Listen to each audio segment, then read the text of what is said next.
options. Insurance companies love taking advantage of people who try to handle their cases alone. Seriously injured? Call Konowski Bresney. We get your worth. I'm very happy with the result. I don't think any other attorney could have done a better job. Call Konowski Bresney at 888, the letter U, count and the number 2, or see me on the web at bresneylaw.com. I'm Ed Evans, CEO of Consumer Cellular. Ever wonder why Big Wireless wants you on an unlimited plan? They probably want you to cover the cost of those 20-somethings using all that data every month. But most people 50 and up like me only use 12 gigs or less. Don't get bamboozled by Big Wireless. Switch to Consumer Cellular. Our plans start at just $20, and we use the same towers as the big guys. Join the millions who choose something better, because if you're not using all that data, you're probably getting used. Call 1-888-FREEDOM, visit consumercellular.com/fax or a store near you. Plans include $5 credit for auto pay and e-billing. See site for additional facts. Hey, I'm Mike Slater. My dad passed away at the age of 63. It's out of nowhere. Had a stroke. Super hard, obviously, for the whole family, but my dad had life insurance. This is why I have life insurance for my family, for my wife and 4 kids. And the best place to get life insurance is ethos.com, because you can do it in 10 minutes. And there's no medical exam and no blood test, just a few health questions. Get life insurance in 10 minutes so your family is protected. Ethos, ETHOS, ethos.com/Mike. Hey parents, you don't need the latest gizmo, slang, or clothes to be a perfect parent, because kids in foster care don't need perfection. They need you. For more information on how you can adopt, go to adoptuskids.org. A public service announcement from the U.S. Department of Health and Human Services, Adopt Us Kids, and the Ad Council. You're tuned in to Money Matters Boston, 1120 AM WBNW. This is the Money Matters Radio Network, WBNW 1120 AM and W275CM FM, Concord, Boston. The Money Matters Radio Network. Here at the Massachusetts Department of Elementary and Secondary Education, we are committed to all students not only attending, but succeeding at school. Your presence is powerful. Share why you attend at doe.mass.edu. Sponsored by the Massachusetts Department of Elementary and Secondary Education. As a busy mom to 4 kids, my to-do list is full. Trying to fit in exercise, eating right, and prioritizing self-care can feel next to impossible. While we can't add more hours to the day, we do have a great resource to help. Go Red for Women has easy tips, tools, and information to help you and your family live a healthier life. So to all the moms, the aunts, the grandmothers, and amazing women out there doing it all, visit goredforwomen.org/momlife today. You take care of them, Go Red for Women will take care of you. Hi, this is Chuck and Mike from the Armstrong Advisory Group, and our guide this month is titled Owning Real Estate in Retirement. Mike, when we talk about someone who might be considering a move from where they've lived pre-retirement to a new location, what are some of the main things they need to consider? Yeah, I think that they need to focus on the costs first and foremost. I know a lot more goes into a decision like this than the costs alone, but what I find consistently is that folks in retirement overestimate how much they can save by moving and underestimate how much they're going to spend as they age to stay in their home. And so both of those factors are important when considering this big decision of, hey, do I consider downsizing or moving to another area? One of the other things that we've seen over the past few years is that some of those estimates of costs can change quickly as well. I think about insurance in Florida as an example, property taxes in parts of the country. These are things that you need to account for, and that those costs might change as you go through retirement. Yeah, I mean, some of them are easy to identify. Like, yeah, insurance costs have sure gone up a lot, and maybe they'll continue to do so. Electricity costs are another one.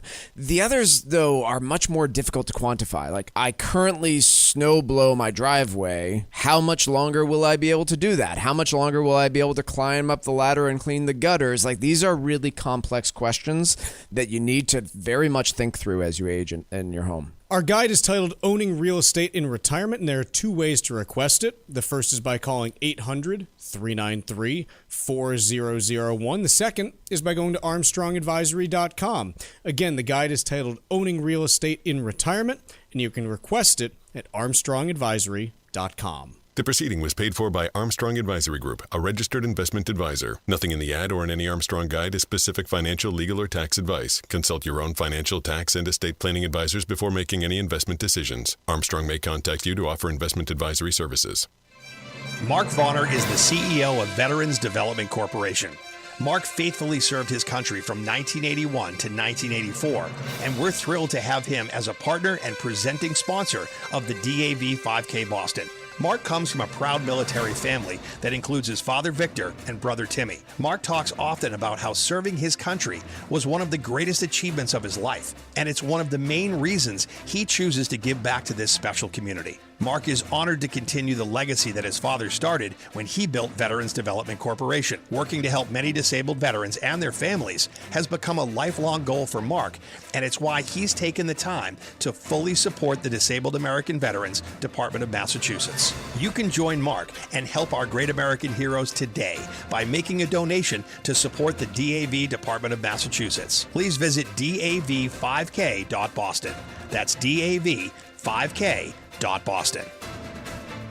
Estate planning doesn't have to be complicated. Cushing & Dolan's new guide, The Simplicity of Joint Revocable Trusts, shows couples how to stay in control, avoid probate, and help protect what they've built for their family. Call 866-848-5699 right now and ask for your free copy today. That's 866-848-5699. Or request it online from our website, LegalExchangeShow.com. The proceeding was paid for and the views expressed are solely those of Cushing & Dolan. Cushing & Dolan and or Armstrong Advisory may contact you offering legal or investment services. Cushing & Dolan and Armstrong Advisory do not endorse each other and are not affiliated. This is Michael Valila, Adjutant of the Disabled American Veterans Department of Massachusetts. The DAV of Massachusetts has helped me and countless others adjust to civilian life through a variety of incredible programs. Through our local Veterans Assistance Program, we provide necessary services to veterans and their communities, such as food shopping, landscaping, and companionship, but we need your support. You can help by making a donation today. Please visit dav5k.boston. That's dav5k.boston.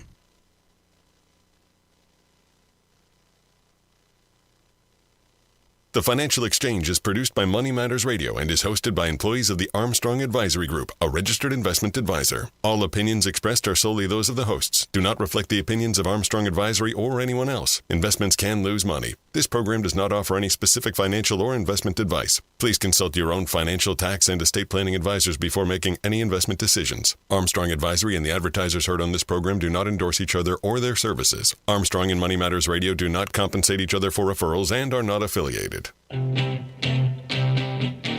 This is the Financial Exchange with Chuck Zodda and Mike Armstrong. Your exclusive look at business and financial news affecting your day, your city, your world. Stay informed and up to date about economic and market trends, plus breaking business news every day.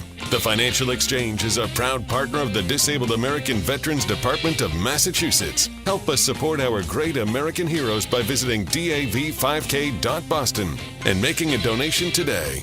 This is the Financial Exchange with Chuck Zodda and Mike Armstrong.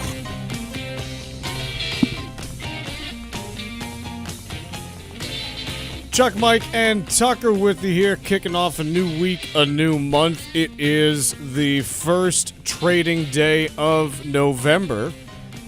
And quite honestly, not that exciting of a week in markets. We got a few things to, maybe get excited about, but you can rake some leaves, have us on in the background. You don't need to be glued to us like last week. And, we tell you this because we love to have you listen, but hey, full disclosure, one of the biggest thing that's coming out data-wise this week is, the ADP jobs report. You're kind of like, okay. It would have been an exciting week, except for our lawmakers shutting the government down for a 34th straight day? 33rd straight day, yeah. So, otherwise, we could have talked about, hey, we get JOLTS coming out tomorrow. Mm-hmm. Can't wait to see what those tell us. Hey, Thursday, we're going to be getting more jobless claims, non-farm productivity, unit labor costs, whole bunch of stuff there. Friday, we would have gotten the jobs report for the month of October. Instead, we have to be like, hey, consumer sentiment comes out on Friday. Isn't that great? And it's not. Like the consumer sentiment report, kind of my least favorite report that we cover that still is discussed as if it's a major report. We do have some big earnings this week. Today we get Palantir reporting after the bell, so that is, a $400 billion company with $4 billion in revenue reporting. So yep. I say that just because, talk about one where, the fundamentals are completely detached from the story that's being told. Kind of the poster child there. AMD and Uber are going to be reporting tomorrow. That'll be interesting to see what we get. We also get Marriott reporting as well. which gives us a little bit more color on what is going on from a travel perspective. Yum Brands reporting on Tuesday as well, so we get a little bit of information about the restaurant business. Wednesday, McDonald's, so more restaurants. Qualcomm, so a little bit of semiconductors. DoorDash, we get to find out how many burritos need to be bought on layaway. And then we also have a couple of insurers that I'm interested to see if they give us a little bit of color about what's going on in the private credit space. MetLife and Allstate both reporting on Wednesday. And quite honestly, that's kind of the peak. Like, yeah, you got Airbnb on Thursday. Okay, I guess that's kind of exciting. But ultimately, heading into the end of the week, there's, we've kind of gotten through the heavy hitters at that point. Yeah, I think what can be interesting about this week, like you said, the insurers, we've been talking a lot about private credit and the concerns and cockroaches bubbling to the surface there. So do they have any mention of that? Cockroaches bubble to the surface. Oh, yes, they do. We also have that McDonald's Marriott story. So what's interesting about that to me, Marriott can tell me a fair bit about what the high-end consumer is doing. Low-end, too. They have some, some more discounted brands. But we've gotten some metrics from them in terms of where their sales are over the most, the last quarter. So I'm interested to hear that again. McDonald's, I mean, is there a better barometer for, people going and looking for a discount food item than McDonald's? I don't really think of one. And so are they actually seeing good sales, or is their common consumer really pulling back like others have indicated? That's pretty interesting to me. Can we talk about something that I realized when looking at just like what was on tap for this week that I was just kind of shocked about, quite honestly? Did you know that for the last 3 years now, Uber has more revenue on an annual basis than McDonald's? Isn't that kind of wild? Uber did $47 billion in revenue over the last 12 months. McDonald's did 26. Now, I know that you can point to that and be like, okay, it's because Uber, just on a per item charge, it's a lot easier to rack up a $50 bill at Uber than McDonald's. It is, yep. It also is in, different areas. They do food delivery. They take people from place to place. I think they still might have that Uber Freight division. I can't remember if that still exists. But yeah, that is surprising to me. Yes. Right. Isn't it kind of wild that Uber does almost twice the revenue annually that McDonald's does? Yeah. And yet we don't talk about Uber as being as impactful. Right. But it is. I mean, in terms of raw economic power, it is. And the miraculous thing is McDonald's revenue, by the way, has been flat for the last decade. Isn't that kind of wild? McDonald's is doing $25 billion I'm not in shocked revenue. given where fast food has gone over the last decade, but yeah, it is pretty crazy. McDonald's has done $25 billion in revenue in 2015. They're going to do about $26 billion this year. Yeah. Uber, on the other hand, when they IPO'd, they were doing about $8 billion in revenue in 2017. Now they're up to 47. Yep. Derek Khosrowshahi's done a really nice, a sneaky nice job there. There are some real questions about whether that company could ever be profitable. There are some really serious questions about that, and they have proven that they can. Their product is no longer cheap. In basically all scenarios that I see, it's about the same cost as a taxi, but that was always probably going to be the case, and they have developed now a user base that really prefers them over taxis. He's done a really nice job there. Yeah. And it goes under the radar for some reason. I don't know why, but maybe it's just because we still think of him as just this app or something. I don't know what it is. But when you're a company doing $50 billion in revenue and $12 billion in profit, you've got something there. Well, I mean, the real answer to me about why it doesn't get talked about is A, it's not artificial intelligence, and B, it'll never be able to scale to be, a competitor with the top 10 companies in the S&P 500. Are we sure of that? I mean, would you ever have, 10 years ago, would you ever have said that Tesla was going to be one of the top 10 companies in the S&P 500? I guess you can never be sure about it, but in their current business model, they would need to change that business model rather significantly. They've talked about being an app of everything, so if they want to be that serious, then yeah, they need to be an everything app.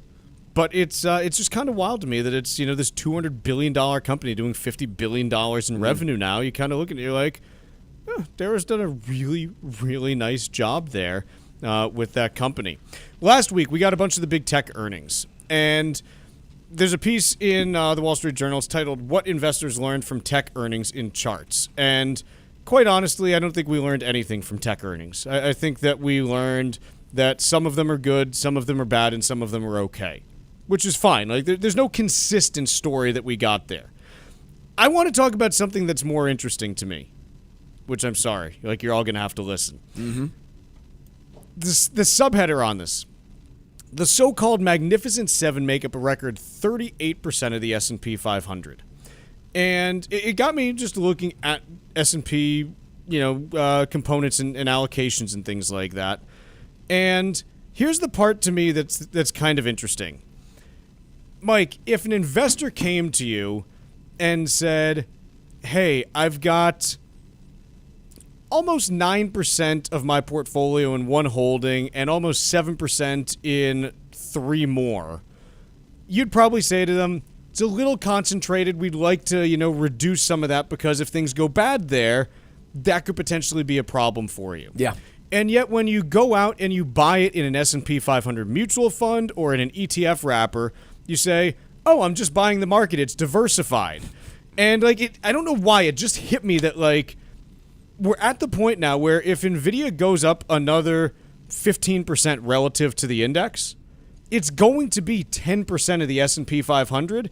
And that's a level where normally if someone comes in and says, hey, I've got 10% of my net worth tied up in one company, we normally sit there and are like, this is kind of the danger zone where it starts to represent potential problems for you. And I don't know why, but this just triggered that thought in my head that it's like, hey, this is not a well-diversified portfolio anymore to say you just own the S&P 500. What are the top 10 comprised now? The top 10, I can do some math. 40 something, I think. It's probably in the mid 40s. That's not a well-diversified portfolio. No, anymore. it is not. Now, do most investors just have all their money in the S&P 500? Probably not, but a lot do. Many do. And that is a very different type of concentration than we've ever talked about for the S&P 500. And it's like, oh, well, I own 500 different companies. Okay, well, if for every $1,000 you put in, 50 cents is in, it wouldn't even be 50 cents, quite honestly. If for every $1,000 you put in, you've got $1 in this, $1 in that. I don't know that that's well diversified necessarily. It's you look at the top 25 components. And they're the only ones, basically, where you're getting north of $50, $60 of that 1,000. Mm-hmm. Actually, no, I'm sorry, north of $5 of that 1,000 going in anywhere. The other 450 components, it's less than $5 of that 1,000 going into them. And so, how diversified are you actually if that's the case?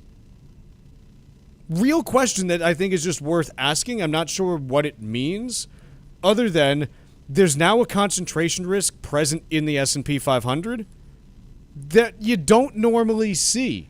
And I'll take it a step further to say, you've got some individual company concentration risk. You also have something that's more than just technology concentration. It's a specific type of technology. Type of technology.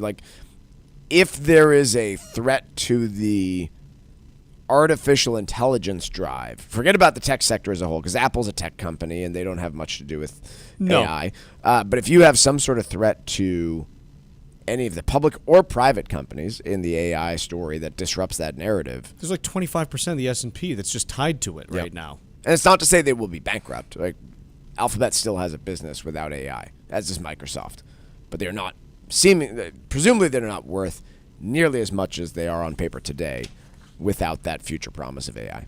Anything else that you want to talk about as regards to tech? I mean, I know there's a bunch It'll of be charts making and our and way that, throughout the entire stack. AI and the tech companies that dominated are going to continue to be the main story that everyone talks about over the course of this year, with some potential fun chats about private credit as well.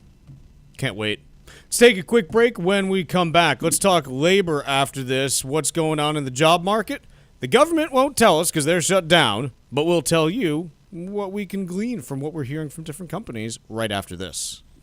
This is your home for the most comprehensive coverage of the economy and the trends on Wall Street. This is the Financial Exchange Radio Network. Mark Vonner is the CEO of Veterans Development Corporation. His dedication to serving our veterans has made an incredible impact on his family and employees. And he is so proud to be the presenting sponsor of the DAV 5K Boston. My name is Ashley Vonner, Director of Operations at Veterans Development Corporation. I wanted to learn the family business under the guidance of my father, Mark Vonner. VDC is more than a general contractor. It's a service-disabled, veteran-owned small business that goes above and beyond for the veteran community. With Mark's military background, serving in the Marine Corps, our company is committed to supporting the Disabled American Veterans Department of Massachusetts. VDC has been the presenting sponsor for the DAV 5K for many years, striving to spread awareness of this great organization. Working for Veterans Development Corporation has shaped me into the person I am today, and I am proud to be a part of this organization. Please visit dav5k.boston to show your support today.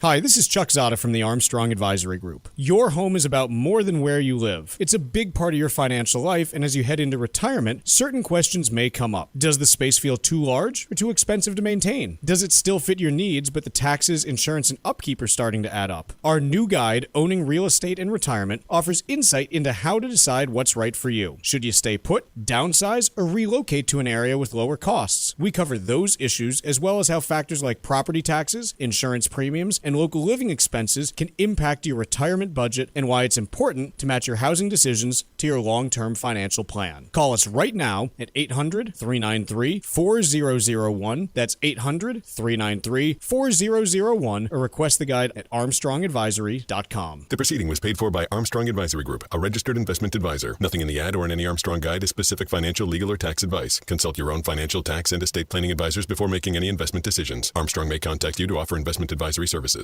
The U.S. Virgin Islands isn't just a postcard. It's alive with rhythm, culture, and celebration. This December through early January, St. Croix lights up with the Crucian Christmas Festival, a heritage carnival tradition dating back to the 1800s. There are incredible parades through Frederiksted as the festival village buzzes with live music, reggae, soca, and local island beats, as well as streets filled with the scent of authentic Caribbean flavors. Beyond the festival, there's St. Thomas, fresh with cruise hub energy, duty-free shopping, and panoramic views at Maggins Bay. St. John is quiet, wild, and pure, where every trail and beach is its own adventure. Explore one island or all three. Each offers something unique, all with warm hospitality and that easy island vibe. Travel from New England could not be easier. There's no passport needed and no money to exchange. This holiday season, plan your escape and fall naturally in rhythm with the heartbeat of the islands. Visit usvi.com and book your trip today. That's visit usvi.com. Cardiovascular disease is the #1 killer of women, taking the lives of 1 in 3. That's more than all forms of cancer combined. For too long, heart disease and stroke have taken the lives of the women we love. But we're not giving up, because we have something better. Stronger, more powerful. We have each other. When we come together and go red, the more power we have against our greatest health threat. Visit GoRedForWomen.org today to learn more. It happens all over Massachusetts. Can you tie my shoes? In every home and every community. Be careful on your bike. Learning can happen anytime, anywhere. We'll see you at practice this weekend. And no matter how learning takes place in your family's life, DESE is there as your partner. The Massachusetts Department of Elementary and Secondary Education. Never stop learning. Find out more at mass.gov/back-to-school. Sponsored by the Massachusetts Department for Elementary and Secondary Education.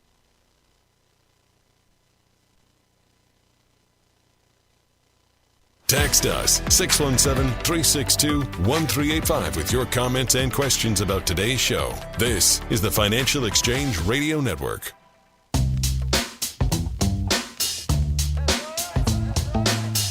This year's DAV 5K is sold out, but you can still help our great American heroes. The race is this coming Saturday at Castle Island.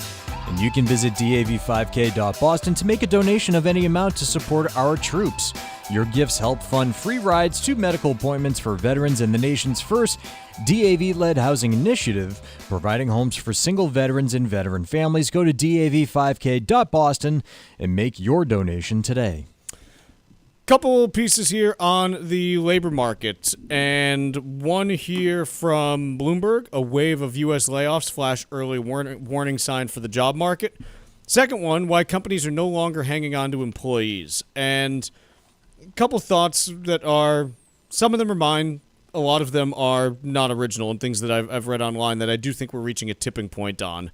The first is, I do think that we are very much at a point where companies are looking to drive whatever they can margin-wise right now, not through increased sales, but through increased efficiency. We're seeing all kinds of reports about that. And there's multiple reasons. One, they might be paying tariffs for the first, or substantially more tariffs than they were last year.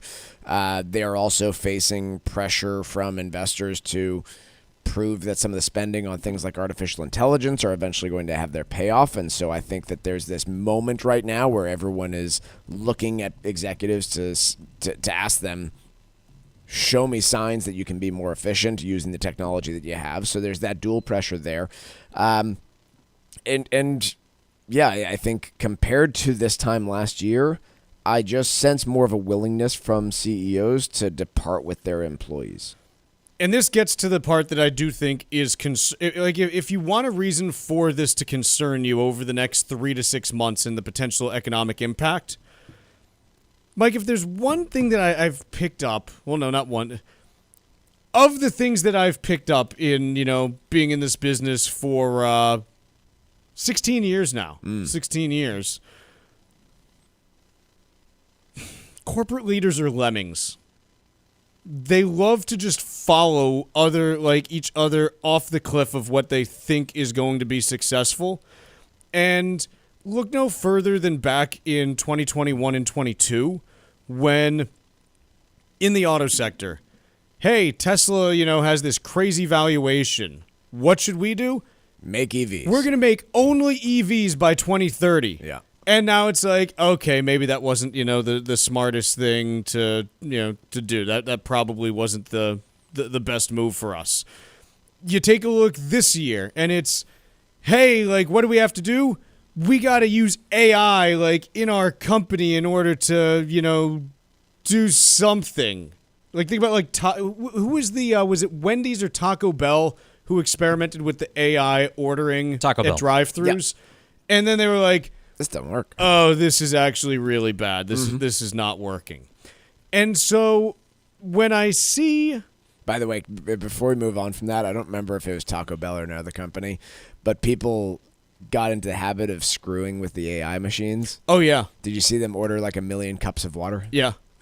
It's a really funny thing that a human wouldn't fall for, but an AI, is going to process that order for free for 1 million cups of water. What's a sneaky good ad that I just saw for the first time this weekend is the one of Mitch Trubisky as the backup orderer for the drive-through ad. It's a progressive ad, but it's someone fumbling around trying to get their order in the drive-through, and they're like, no, we got to get the backup orderer in here. And they get Mitch Trubisky, who's washed-up NFL quarterback who didn't amount to being a starter, and he executes a perfect order. It's pretty good. But when I say corporate lemmings, you see these companies that are now, Amazon announces layoffs last week. Stock goes up. How many CEOs do you think are sitting there over the weekend saying, "Hey, Andy got rid of 30,000 employees, and look what it did to his stock." When I get in, I got to talk to the chief operating officer on Monday, and we got to see if we have to do our own headcount reductions. So what I keep coming back to is the Fed is having this debate around the supply and demand of labor, right? On one hand, they clearly see the slowdown in hiring, but on the other, they're just not sure how many people are out there looking for work. In the absence of all the data, what's your sense of the job market right now? Because my sense, and by the way, you can text the show at 617-362 and 1385 to give your opinion too, but my feeling right now when I hear from folks, when I just generally ask people about how they're doing, they're worried about the state of their job, and they're having a very tough time finding a new one. And I think the other thing is, with the additional layoff announcements, I think that you can make a case that the job market is continuing to slow further. It's worsening still. Yep. It still is one where on a net basis, the rate of layoffs is not particularly high relative to historical standards, but it's, again, we're kind of in that danger zone where if you don't see a change in trajectory soon, it starts to get kind of problematic. Now, the last 2 years, we've seen that change in trajectory heading into year end. Can we go 3 for 3? Maybe. We'll see. Quick break here. When we return, it's Wall Street Watch, and we're also going to be joined by the Virgin Islands Governor Albert Bryan right after this.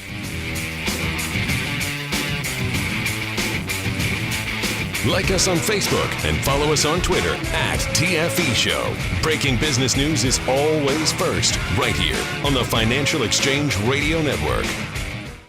Hi, this is Chuck Zodda from the Armstrong Advisory Group. Your home is more than just a place to live. It's part of your story. In retirement, real estate can play a powerful role in how you manage your wealth and plan for the next generation. Passing property to family members isn't always easy. One child might want to keep the home while another prefers to sell it. Maintenance costs, taxes, and distance to healthcare services are all important factors that need to be considered, which is why having a clear plan can help prevent family stress while keeping your wishes front and center. Our new guide, Owning Real Estate in Retirement, is designed to help you fit your property into a long-term strategy that supports your life today and preserves what matters most for your future. Get your free copy right now by calling 800-393-4001. That's 800-393-4001, or request the guide at armstrongadvisory.com. The proceeding was paid for by Armstrong Advisory Group, a registered investment advisor. Nothing in the ad or in any Armstrong guide is specific financial, legal, or tax advice. Consult your own financial, tax, and estate planning advisors before making any investment decisions. Armstrong may contact you to offer investment advisory services. Are you over the age of 50? Want peace of mind and financial security for your family? Here's an important message to you from Senior Care USA. The average funeral now costs over $10,000. That leaves your loved ones the burden of paying your debts and funeral costs. Our plans start as low as $1 per day and will pay your family up to $30,000 to help pay for your funeral and other expenses. There are no medical exams. Your rates will never increase, and your plan cannot be canceled, regardless of your medical conditions, as long as you make your premium payments. Get up to $30,000 in final expense insurance. Call now for free information. Just answer a few simple questions and get approved right over the phone in just a few minutes. Call right now. Call 800-378-3818. 800-378-3818. 800-378-3818. That's 800-378-3818. Mark Vonner is the CEO of Veterans Development Corporation. Mark is a career military man, having served for nearly 20 years, and we are so thrilled to have him and his company as a key partner and the presenting sponsor of the DAV 5K Boston. Mark comes from a proud military family, including his father Victor and his brother Timmy. Mark talks often about how serving his country was one of the greatest achievements of his life, and that's one of the key reasons that he chooses to give back to this special community. Mark is honored to continue his legacy that his father started when he built Veterans Development Corporation. Working to help many disabled veterans and their families has become a lifelong goal for Mark, and it's why he's taken the time to fully support the DAV Department of Massachusetts. You can join Mark Vonner and Veterans Development Corporation and help our great American heroes today by making a donation or becoming a sponsor. Simply visit dav5k.boston. That's dav5k.boston. This is Tucker Silva of the Financial Exchange Show, and I'm joined today by estate planning attorney Todd Lutzke from the law firm of Cushing & Dolan with your Financial Exchange quick tip of the day. And today we're talking about joint revocable trusts. Todd, a lot of people think estate planning is complicated or something they can put off. Can you explain how a joint revocable trust can actually make things simpler for couples who just want to protect what they've built and keep things easy for their family? Sure. Joint trusts are really so underutilized, but they're really the most important and easiest way to do planning. Many people think of two trusts, right? Splitting everything between a husband trust and a wife trust. Well, this already makes it simpler. If you have just one trust, you can both put your assets in the trust, whether you contribute the joint bank account or the joint brokerage account or the joint real estate and rental properties. It's easy. Just put it all into one trust and you're both trustees. So funding is simpler. Operation is simpler, and most importantly, you can actually get a better result for moderate estates from an estate planning standpoint. Because on the first death, you get to cram down all the assets that are in the joint trust to get a step up in basis, whereas if you've separated the assets between the two trusts, you're only going to be able to cram down half as much. And if you do the planning right, you can actually use these trusts to get a double step up in basis when the surviving spouse dies. Learn how you can avoid probate, eliminate estate taxes, protect your kids' inheritance, and keep your money in your family. Request this brand new guide from Cushing & Dolan. It's called The Simplicity of Joint Revocable Trusts. Call 866-848-5699. That's 866-848-5699. Or you can request it from their website, legalexchangeshow.com. The proceeding was paid for and the views expressed are solely those of Cushing & Dolan. Cushing & Dolan and or Armstrong Advisory may contact you offering legal or investment services. Cushing and Armstrong do not endorse each other and are not affiliated.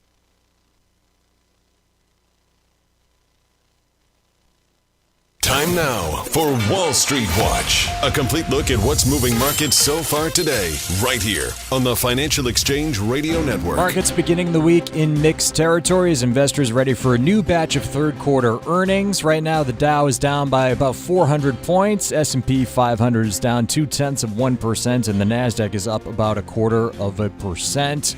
Major news in the tech space this morning after OpenAI signed a $38 billion deal with Amazon, where Amazon Web Services will provide the ChatGPT maker with access to hundreds of thousands of NVIDIA graphics processor units as part of a 7-year deal. Amazon up over 4%. And Kimberly-Clark announced this morning it's reached an agreement with Tylenol maker Kenvue in a deal valued at $48.7 billion, which would create a consumer staples giant. Kimberly-Clark shares are down 12%, while Kenvue's stock is jumping 15% on the news. I'm Tucker Silva, and that is Wall Street Watch. Joining us now is the Governor of the United States Virgin Islands, Albert Bryan. Governor, thank you so much for joining us today. Appreciate it.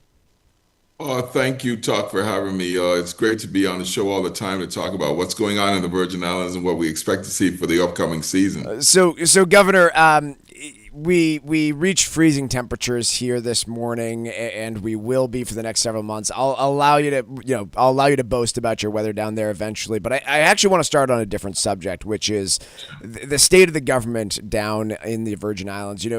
Up here, much more in the 2010s was discussed about Puerto Rico's fiscal situation and the struggles that they had, and kind of overshadowed what was happening in the Virgin Islands in the late 2010s. Can you talk to us about where the territory was at the end of the 2010 decade and just where you see it's come over the course of the last several years?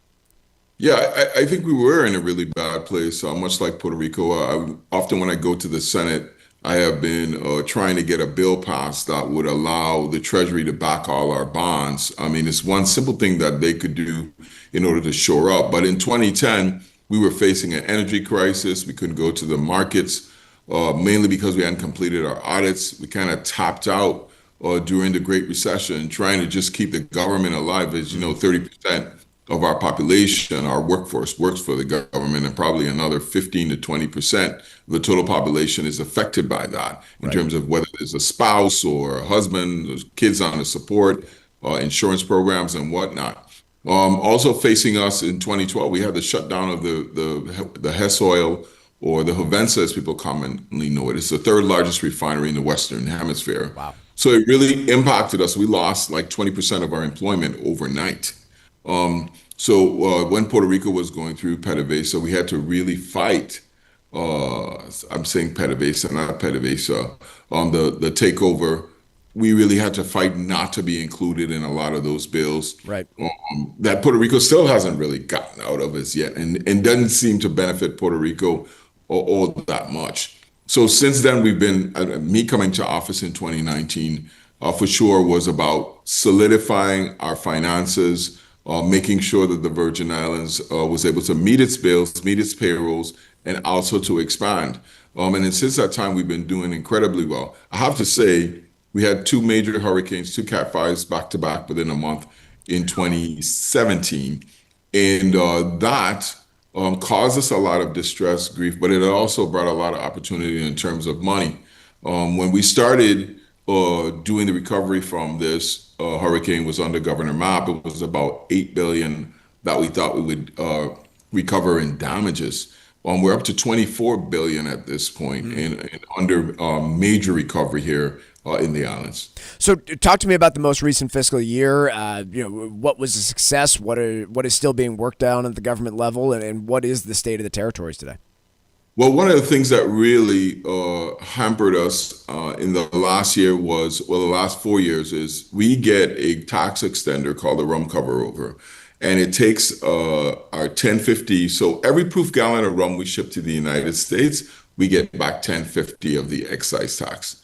There was a tax extender that had been extended multiple times that allowed us to get 1325. It carried the amount of the tax we got per proof gallon from 1050, to 1325. We had been trying to get this solidified for a long time. This year, under the Bipartisan Budget Act, the big, beautiful bill, we were successful in getting it solidified. So now forever, that 1350 is going to come back to the Virgin Islands. The big part about that is it solidified our pension system, which was arguably the worst in the country. We've now funded that pension system using that. So every single year we've been moving along. We've been making tremendous strides. That was a big one for this year. I think we also, during the last administration, we got our match for this $24 billion reduced from 10% to 2% under the Biden administration. So that was big for us as well. Coming into President Trump, the good news is the Virgin Islands is not affected by any of the Trump tariffs. So, see, that surprised me. I mean, I would think by necessity the territories have to import a lot of stuff, but I guess the answer is that it's coming from either within the United States rather than importing a whole lot from overseas. Yeah, so I mean, 90% of everything we get comes from the U.S. mainland. We would never be able to sustain the amount of people on such a small island for beginners. But then we have a large tourism economy that's on fire, and that all the liquor is imported and everything else, or to service those needs as well.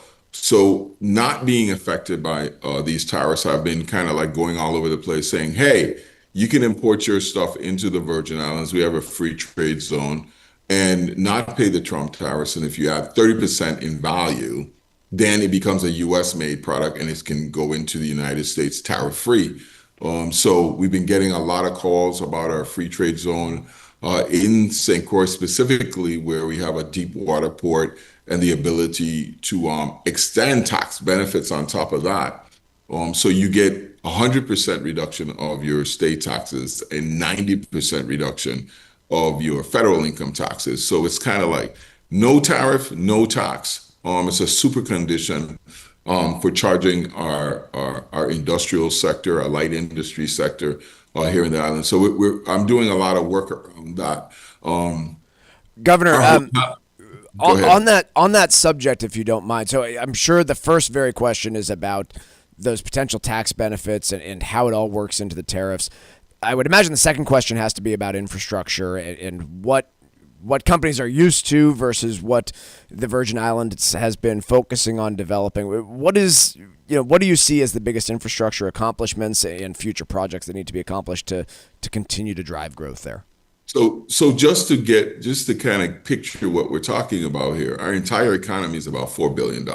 Okay. This year, we have already issued $6 billion in contracts. We already had $1 billion out, and by the end of the year, we would have issued $8 billion in contracts. That means new schools, new hospital, all new underground water, sewer, electric. We're putting in 2 new power plants. St. Croix, in this last year, the second solar farm we opened up, St. Croix peaks at 45 megawatts. We have 35 megawatts of solar. Pound for pound, we have the most solar per capita in the world. We're about to open 2 more plants, one in St. Thomas on the west end and one on the east end, which will also bolster the solar generating power of that island as well too. So my race is to get our power down, to put in contracts have now been let for most of St. Croix's underground water, sewer. St. Thomas is on the way as well. And we're getting essentially two new power plants in St. Thomas. Besides the solar that we've installed, we're putting in much more efficient generators, trying to drive down the cost of energy. So, Governor, obviously tourism is always a big focus for the Virgin Islands. What else is at the top of your list for 2026 in terms of priorities? So we this year we opened up the first hotel in 35 years, Hampton. It's right on the beautiful Waiko Dock in downtown St. Thomas, Charlotte Amalie. And we're working on a deal where ownership of the premier Frenchman's Reef, another hotel, will revert back to the Virgin Islands government, courtesy of our Hotel Development Act. So we've been finally started building and renovating our hotels because we have a law that says you can take the hotel room tax, which is at about 14%, and increase it by 7 points so that you can actually take the 21% room tax and rehab or build a new hotel. So we've been getting a lot of traffic from hoteliers using that in order to finance building all these new developments. So that is really there. And then for 2020, I leave office in January 27th. So my race now is getting the power plant and getting energy in the right place. That if we get our energy down to about 20 something cents in industrial power, I'm trying to be able to give it at 12 cents, coupled with the tariff break and the tax initiatives that we have. I really think we could put more fire in our economy. So that's what I'm really focused on. Governor Albert Bryan of the United States Virgin Islands joining us today to talk about the state of the Virgin Islands, state of the economy there, and economic development. Governor, really appreciate you coming on as always, and looking forward to chatting with you again, and as we head into the last couple months of the year here. Fantastic, and have a sunny Virgin Islands there. I hate that cold for you, but it's good for me. Come down soon. Thank you, Governor. Take care. Let's take a quick break. When we come back, we're talking not employment. We're talking about tariffs and the doomsday predictions that have yet to take place. Quick break. We'll be back with tariffs next. Find daily interviews and full shows of the Financial Exchange on our YouTube page. Get caught up on anything and everything you might have missed. This is the Financial Exchange Radio Network. Hi, this is Chuck Zodda from the Armstrong Advisory Group. Your home is more than just a place to live. It's part of your story. In retirement, real estate can play a powerful role in how you manage your wealth and plan for the next generation. Passing property to family members isn't always easy. One child might want to keep the home while another prefers to sell it. Maintenance costs, taxes, and distance to healthcare services are all important factors that need to be considered, which is why having a clear plan can help prevent family stress while keeping your wishes front and center. Our new guide, Owning Real Estate in Retirement, is designed to help you fit your property into a long-term strategy that supports your life today and preserves what matters most for your future. Get your free copy right now by calling 800-393-4001. That's 800-393-4001, or request the guide at armstrongadvisory.com. The proceeding was paid for by Armstrong Advisory Group, a registered investment advisor. Nothing in the ad or in any Armstrong guide is specific financial, legal, or tax advice. Consult your own financial, tax, and estate planning advisors before making any investment decisions. Armstrong may contact you to offer investment advisory services. Estate planning isn't just about taxes. It's about peace of mind. At Cushing & Dolan, we believe your plan should protect your family, not complicate your life. A joint revocable trust can help you do both. It lets you avoid probate, which means no court delays, no public filings, and no stress for your loved ones. Your estate stays private, and your family stays in control. Our new guide, The Simplicity of Joint Revocable Trusts, also explains how a trust can protect your children's inheritance from creditors, divorce, or bad financial decisions down the road. This guide makes it easy to understand why a joint trust may be the smart move for your family's future. Call 866-848-5699 right now and ask for your free copy of The Simplicity of Joint Revocable Trusts. That's 866-848-5699. Or request it online from our website, LegalExchangeShow.com. The proceeding was paid for and the views expressed are solely those of Cushing & Dolan. Cushing & Dolan and or Armstrong Advisory may contact you offering legal or investment services. Cushing & Dolan and Armstrong Advisory do not endorse each other and are not affiliated. The U.S. Virgin Islands isn't just a postcard. It's alive with rhythm, culture, and celebration. This December through early January, St. Croix lights up with the Crucian Christmas Festival, a heritage carnival tradition dating back to the 1800s. There are incredible parades through Frederiksted as the festival village buzzes with live music, reggae, soca, and local island beats, as well as streets filled with the scent of authentic Caribbean flavors. Beyond the festival, there's St. Thomas, fresh with cruise hub energy, duty-free shopping, and panoramic views at Magens Bay. St. John is quiet, wild, and pure, where every trail and beach is its own adventure. Explore one island or all three. Each offers something unique, all with warm hospitality and that easy island vibe. Travel from New England could not be easier. There's no passport needed and no money to exchange. This holiday season, plan your escape and fall naturally in rhythm with the heartbeat of the islands. Visit usvi.com and book your trip today. That's visit usvi.com. Let's talk LDL. AKA bad cholesterol. The higher your LDL cholesterol, the higher your risk of a heart attack or stroke. Your health matters. Know your number. Talk to your doctor and get your cholesterol checked. And learn how to help lower your LDL bad cholesterol. Because your health is in your hands. Find out more at heart.org/LDL. It happens all over Massachusetts. Can you tie my shoes? In every home and every community. Be careful on your bike. Learning can happen anytime, anywhere. We'll see you at practice this weekend. And no matter how learning takes place in your family's life, DESE is there as your partner. The Massachusetts Department of Elementary and Secondary Education. Never stop learning. Find out more at mass.gov/back-to-school. Sponsored by the Massachusetts Department for Elementary and Secondary Education.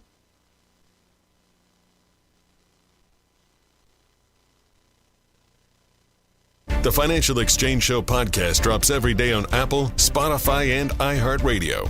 Hit that subscribe button and leave us a 5-star review. You're listening to the Financial Exchange Radio Network.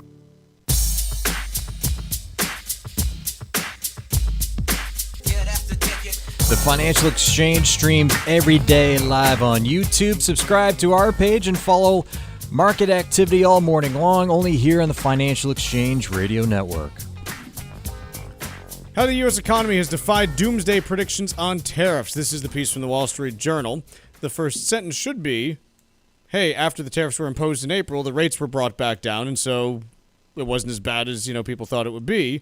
But I don't like the rest of this. I can't keep talking about this just because it's like, look, if you actually look at goods prices, they are rising this year. If you look at the stuff that is tariffed, those prices are rising faster. See audio equipment up like 15% since the start of the summer. The big thing is there are a bunch of exemptions that were put in place. The stuff that doesn't have exemptions is going up about as much as you would expect based on the tariffs. And to this point, that is leading to prices moving up, but not in a fashion that's been high enough to derail the economy otherwise. Yeah, the estimates that I've seen, total tariffs collected through September 30th were around $195 billion. It's a lot of money, but it was $77 billion the previous year. We're not talking about 10x the collection of tariffs. We're not talking about any of these other numbers. Yes, the average tariff rates are substantially higher than where they were prior to, but this is this complex web of different rates of things, and what you're seeing here is that there are all sorts of exemptions. The rates are far lower than was estimated back in April. And so there is an effect, but it is a far cry from what everyone was talking about. And again, it is not because companies somehow managed through ultra-high tariffs. Again, it is certainly some pressure from big companies who are able to pressure suppliers, but a lot of it is all sorts of lower rates that were actually implemented, all sorts of loopholes that have been granted, and a policy that looks a lot different than it did in early April. They also, this piece mentions, auto manufacturers. And look, if you want to see what's happening on this, yes, you can look at auto manufacturers just as an example. Before tariffs went into effect, the previous several quarters, GM was averaging about 7 to 8% profit margins. They're now down to 2% because GM is paying more for its inputs and hasn't raised prices enough to offset that. If we take a look at Ford Motor Company, this is one where they don't have quite the same exposure. Remember, GM is more heavily tied into Canadian manufacturing. And so Ford's profit margin still running about 3%, pretty much where it was before. Why? Because most of what they sell is the F-150, which is already made in the U.S. And assembled there and has, tighter supply lines. If you look at... let's take a look at the European ones, just because I haven't, looked at them. Should we look at Volkswagen? Sure. Let's see. Volkswagen, where are you? Oh, they haven't reported earnings yet this quarter, but their margins in the previous couple quarters have gone from around 6% down to... from around 9% down to 6%. So you're seeing some compression there as well. So I think overall, in terms of why haven't tariffs, caused the problems people thought in April, the answer is, well, the April tariff rates never went into effect. The other ones that have subsequently gone in have only been in place since, was it late September, early September? I can't remember when the higher rates that were then put into effect. Yeah, I don't know. Somewhere in that range. They're probably starting to hit now-ish into Q1. So we'll see if there's, further impact there. But the biggest thing is, look, the high rates that were feared in April did not go into effect. Right. That's the biggest thing.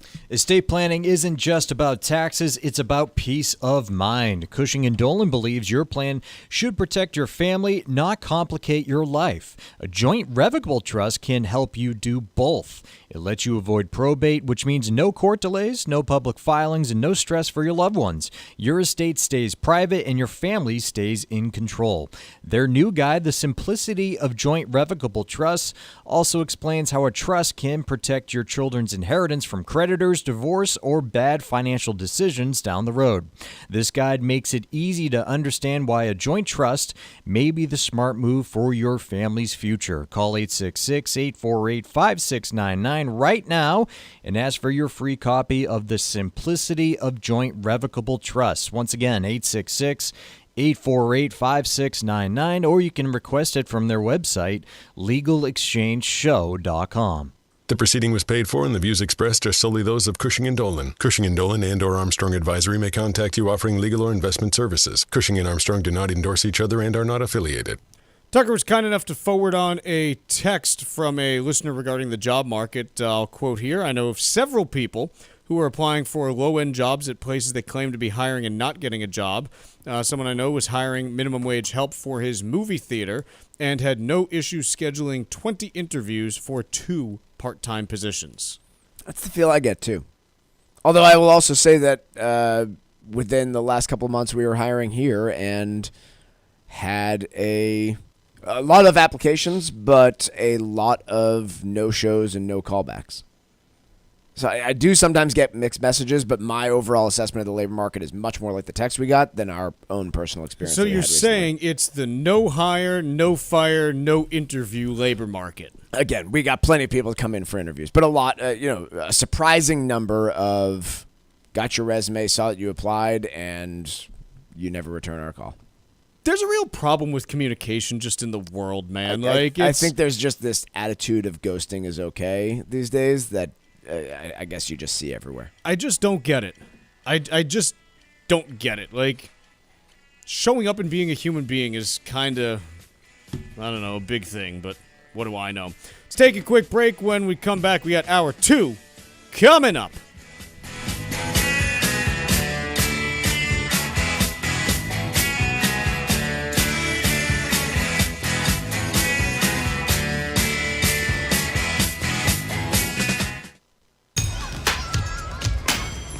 Here at the Massachusetts Department of Elementary and Secondary Education, we are committed to all students not only attending, but succeeding at school. Your presence is powerful. Share why you attend at doe.mass.edu. Sponsored by the Massachusetts Department of Elementary and Secondary Education. Sometimes we know what's next.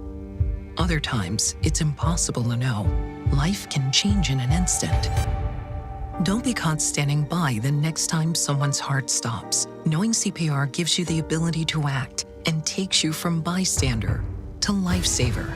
CPR is a life-saving skill. Join the nation of lifesavers today by learning CPR at heart.org/nation. National support for CPR education provided by Elevance Health Foundation. Are you over the age of 50? Want peace of mind and financial security for your family? Here's an important message to you from Senior Care USA. The average funeral now costs over $10,000. That leaves your loved ones the burden of paying your debts and funeral costs. Our plans start as low as $1 per day and will pay your family up to $30,000 to help pay for your funeral and other expenses. There are no medical exams, your rates will never increase, and your plan cannot be canceled, regardless of your medical conditions, as long as you make your premium payments. Get up to $30,000 in final expense insurance. Call now for free information. Just answer a few simple questions and get approved right over the phone in just a few minutes. Call right now. Call 800-378-3818. 800-378-3818. 800-378-3818. That's 800-378-3818.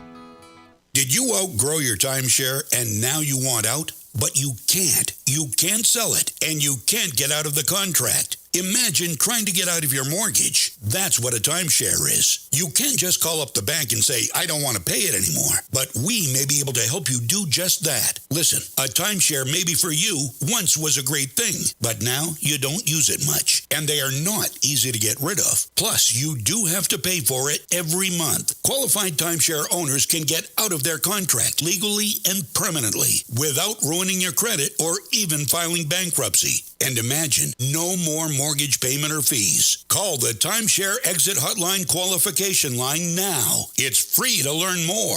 800-455-7967. 800-455-7967. 800-455-7967. That's 800-455-7967. Paid for by Timeshare Defense. This is the Money Matters Radio Network, WBNW 1120 AM and W275 CM FM. Concord, Boston, the Money Matters Radio Network. Estate planning doesn't have to be complicated. Cushing & Dolan's new guide, The Simplicity of Joint Revocable Trusts, shows couples how to stay in control, avoid probate, and help protect what they've built for their family. Call 866-848-5699 right now and ask for your free copy today. That's 866-848-5699. Or request it online from our website, LegalExchangeShow.com. The proceeding was paid for and the views expressed are solely those of Cushing & Dolan. Cushing & Dolan and or Armstrong Advisory may contact you offering legal or investment services. Cushing & Dolan and Armstrong Advisory do not endorse each other and are not affiliated. This is Michael Valila, Adjutant of the Disabled American Veterans Department of Massachusetts. The DAV of Massachusetts has helped me and countless others adjust to civilian life through a variety of incredible programs. Through our local Veterans Assistance Program, we provide necessary services to veterans and their communities, such as food shopping, landscaping, and companionship, but we need your support. You can help by making a donation today. Please visit dav5k.boston. That's dav5k.boston. Mark Vonner is the CEO of Veterans Development Corporation. His dedication to serving our veterans has made an incredible impact on his family and employees. And he is so proud to be the presenting sponsor of the DAV 5K Boston. This is Brittany Vonner. I'm a registered nurse who is now working as an assistant project manager at Veterans Development Corporation. Working with my father, Mark, has been an incredibly rewarding experience. Our company is dedicated to serving VA hospitals and veteran communities. We don't just build facilities, we build environments that support healing, resilience, and family. We are so proud to see our work directly impact the lives of veterans and the professionals who care for them. This rich history is why we care so much about supporting great organizations such as the Disabled American Veterans Department of Massachusetts in the work they do to care for our veterans. Join Veterans Development Corporation in thanking our great American heroes. Please visit dav5k.boston to show your support today. The U.S. Virgin Islands isn't just a postcard. It's alive with rhythm, culture, and celebration. This December through early January, St. Croix lights up with the Crucian Christmas Festival, a heritage carnival tradition dating back to the 1800s. There are incredible parades through Frederiksted as the festival village buzzes with live music, reggae, soca, and local island beats, as well as streets filled with the scent of authentic Caribbean flavors. Beyond the festival, there's St. Thomas, fresh with cruise hub energy, duty-free shopping, and panoramic views at Megan's Bay. St. John is quiet, wild, and pure, where every trail and beach is its own adventure. Explore one island or all three. Each offers something unique, all with warm hospitality and that easy island vibe. Travel from New England could not be easier. There's no passport needed and no money to exchange. This holiday season, plan your escape and fall naturally in rhythm with the heartbeat of the islands. Visit usvi.com and book your trip today. That's visit usvi.com. Hi, this is Chuck and Mike from the Armstrong Advisory Group, and our guide this month is titled Owning Real Estate in Retirement. Mike, for someone who wants to own multiple properties in retirement, maybe a warm weather and a summer property, what do you end up doing as far as, trying to negotiate and navigate that decision? Well, it's a lot of questions to answer. How much time are we going to spend in one place versus another? Where am I going to be a resident? If I am, leaving between two different homes, where do I feel comfortable being a resident? I get this question all the time. How much will I get in tax savings, for instance, by moving to a no income tax state? And what ends up happening, though, sometimes is they make that decision based on income tax and don't realize where a lot of the cost savings comes, which is estate taxes. And so if I'm going to own multiple properties, where do I intend on actually making my residency? And will I be able to commit to that for the long term is an important one. Another piece there, look, at a certain point in everyone's life, that travel and moving between two places and even maintaining two places becomes challenging. When do you typically see those kinds of conversations being navigated? For most folks, I see it in the 70s and early 80s. That's when this stuff starts to change for a lot of people, but ultimately it's customized to each individual, and you might be able to afford one scenario if you're willing to rent out your property for a period of time. Sure. It really comes down to customizing for your situation. Our guide this month is titled Owning Real Estate in Retirement, and you can request it by calling 800-393-4001 or going to armstrongadvisory.com. That guide again is titled Owning Real Estate in Retirement, and you can request it by calling 800-393-4001. The proceeding was paid for by Armstrong Advisory Group, a registered investment advisor. Nothing in the ad or in any Armstrong guide is specific financial, legal, or tax advice. Consult your own financial, tax, and estate planning advisors before making any investment decisions. Armstrong may contact you to offer investment advisory services.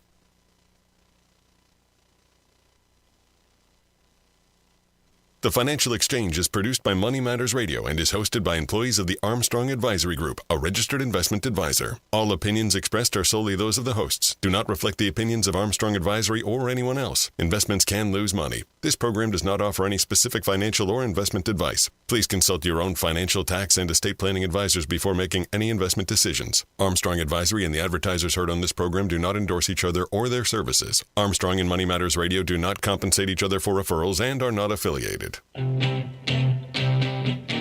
This is the Financial Exchange with Chuck Zodda and Mike Armstrong. Your exclusive look at business and financial news affecting your day, your city, your world. Stay informed and up to date about economic and market trends, plus breaking business news every day. The Financial Exchange is a proud partner of the Disabled American Veterans Department of Massachusetts. Help us support our great American heroes by visiting dav5k.boston and making a donation today. This is the Financial Exchange with Chuck Zodda and Mike Armstrong. Chuck, Mike Tucker with you here, and as we kick off November, we've got stocks very much mixed. The S&P right now is up 5 points. Has been up as many as 40 today and down as many as 18. So still seeing a considerable amount of intraday volatility at the moment. The S&P also right now has 235 more stocks down than up. So a very narrow rally taking place there, led mostly by Amazon up about 4.5%, Tesla up 2.7%, and Nvidia up 2.7%. When we take a look at the Dow, it's down 203 points, about 0.5%, and the NASDAQ Composite is up 91 points, or about 0.38%. Bonds continuing to sell off very modestly today. 10-year Treasury up 0.8 of a basis point, so not too much movement, but a little bit there. So we're continuing to see, interest rates on bonds moving up very, very modestly. Dollar index up 0.07%, so dollar firming up just a touch there. And we've got gold up $23.70 an ounce to $4,020.20, so back above $4,000. And we'll see if it ends up holding that level over the course of the day.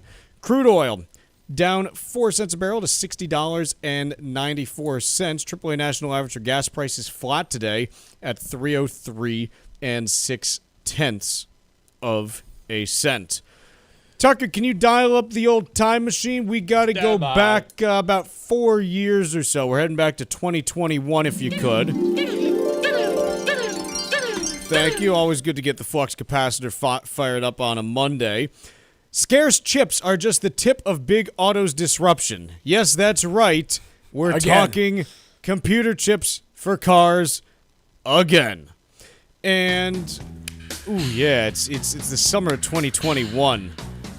There's no cars, and you got to hop on the bus with 4,000 other people piled on top of each other. It's kind of sweaty, and there's not even any AC because there's chips needed for that, too. And used cars. The salami is melting and kind of gross. Ew. Used cars I know, become it was almost as 2021. expensive as new ones. So here's the deal. There is a company by the name of Nexperia Holdings. You've never heard of them. They're based out of the Netherlands, and they are a semiconductor manufacturer that doesn't make, cutting-edge NVIDIA chips. They make really boring, really cheap ones. That make your windshield wipers go. Yes, they make your windshield wipers go. They make, your sound go on and off in your car, and really basic, simple stuff. And it's not high-end stuff, but someone has to make it. It's kind of like there's a company that makes paper clips, and it's not complicated, but you need the paper clips if you're an office. So here's the deal. Back in 2021 and 22, we obviously, had long stories about, semiconductor problems with production because of the pandemic and this and that. And it was something where car companies went through a couple years of, really just trying to get their act together on this stuff. And it finally seemed like they had gotten there. Well, here's the deal with Nexperia. They've got a little bit of a dispute that's going on between them and the EU. Specifically, the Dutch. And here's the thing. The Dutch, about a month ago, decided basically to take over the EU subsidiary of this company it's run by a group of Chinese companies. Mm-hmm. And pretty much they said, look, we think there is a real problem here with potential industrial espionage going on. We think there's a problem that could potentially lead to chips not being able to be produced as well. And this is a whole thing, to which Nexperia was basically like, okay, fine, we're just not going to produce the chips anyways then. And quite honestly, when you hear China and industrial espionage mentioned in the same sentence, my mind usually goes to, oh, gee, you think? And so ultimately, it gets to a point now where you've got these disruptions that are taking place. It's starting to disrupt production, predominantly in Europe, but also into the U.S. And it seems like maybe things are thawing a little bit this weekend, but we're on the verge of potentially semiconductors for cars being a thing again. Yep. And again, these are not immensely complicated, so could car makers eventually switch over to something else? Yes, but it just doesn't happen overnight. These things get tested for years before auto regulators get comfortable with them controlling important systems for vehicles. And so there is no backup plan like much of the fragile supply chains that we learned about during COVID. And when you're talking about something as complicated to manufacture as a car with thousands of individual components, any one disruption, as we're seeing again, can throw it all into a question mark. So we'll see where this develops. Again, over the weekend, it seemed like there was some progress being made on the issue, so maybe some of those worst-case scenarios can be taken off the table. But yes, we are now talking auto-related semiconductors again, and I hope that the next time we're talking about this, there's more than a 4-year gap between this and that. Can we go back then to what you mentioned about Amazon this morning? Amazon, yes, they're up 5% because they agreed to a deal with OpenAI to sell them $38 billion worth of computing power powered by NVIDIA chips. So, again, keeping all this straight becomes a lot, but OpenAI has a pretty deep partnership with Microsoft, so far as I know, for the exact same purpose. They've got deep partnerships with everyone because they're trying to integrate themselves so deeply into the system that they can't, blow up. So in any case, we have more of the Midas touch, whatever effect you want to call it, the halo effect, the Midas touch, when it comes to this privately held company, OpenAI, where they announce a deal with one of the largest companies in the world, and it's enough to move their stock up 4.5% in early trading. I continue to see these deals, and it's not to say that this, is a bad deal for either company or a deal that won't come to fruition or a deal that won't be transformative to Amazon's business. I don't think it would really be transformative to their business, but I am unclear about how Amazon signing some small deal with OpenAI. It's not a small deal. $38 billion. With a company that may or may not ever be able to actually pay them for it, actually moves the stock price that much. And look, here's the thing, because no one wants to say it, so I'm just going to say it. This is bull-loney. Do you know how much money OpenAI is on the hook for over the next 7 years now in terms of... No, what's the I say contracts because I don't believe any of these are real. It's $1.5 trillion. It's $1.5 trillion freaking dollars, man. So that is the amount of dollars that OpenAI, a privately held company with really no checks and balances on Mike, they have $13 billion in revenue for the last 12 months. Where are you going to get $1.5 trillion? Do you know how much Microsoft, I'll say it again, Microsoft. Do you know what Microsoft's expenses were? Okay. Just again, I'm just trying to contextualize this when we look at it. Microsoft, do you know what their expenses were over, do you want to do 12 months? Let's give me a 12 months and I'm going to go, let's see, another CapEx was there. Let's call it $200 billion. $200 billion. You're saying, hang on, I'm looking at quarterly. Give me just a second. Carry the one. We got to get to annual. Just annualize the quarter. I'm getting there. $65 billion. Total expenses. $65 billion. Okay. Actually, no, sorry. That's operating expenses. If we get through the rest of it, it's it's basically double that. Okay. Okay, so 130. Where the heck is OpenAI going to find $250 billion a year for the next 6-7 years to pay for this stuff? The answer, I have the answer, by the way. I want everybody to write this down. Off-balance sheet, special purpose vehicles specifically designed to get the money off the balance sheet of the companies so it doesn't look like they have a lot of debt, even though they have a boatload of debt. Because this is where we're going, Michael. And you know it's serious when I say Michael. There is no way for OpenAI. Sound like my mother. I might be. I'm not, but in any case, so there's no way for OpenAI to pay for this. They don't have the money, so they're going to have to borrow it, or someone is. You cannot finance this through cash flow if you're OpenAI, because they don't have any cash flow. Their cash flow is negative. Their profit is negative. Their revenue growing, but still not big enough to support $1.5 trillion in spending the next 6 to 7 years. So when does it matter? We're getting to the point because it hasn't mattered. It's enough to move the stock price 4.5% on. How big is Amazon? A $2 trillion company today? I think we're getting to the point where it nearly does. $3 trillion. I think we're getting to the point where it does. And my evidence on this, because, again, one must produce evidence to substantiate their claims, is if we look at some of the debt that was issued last week, just as an example. Meta, who put out a bond that is a 40-year bond. It comes due November 15th of 2065. That bond is down 1% today. Okay. Now, you can say, okay, like, is this just because, Treasury rates are up and this and that, and a small, relatively small move means that, the bond trades down that much? You could, but the other question to ask is, okay, like, why are you seeing this funding pressure in this place? Oracle bonds. Oracle issued a 30-year bond back in May to try to pay for some of this stuff. It's now down 6% in the last week and a half.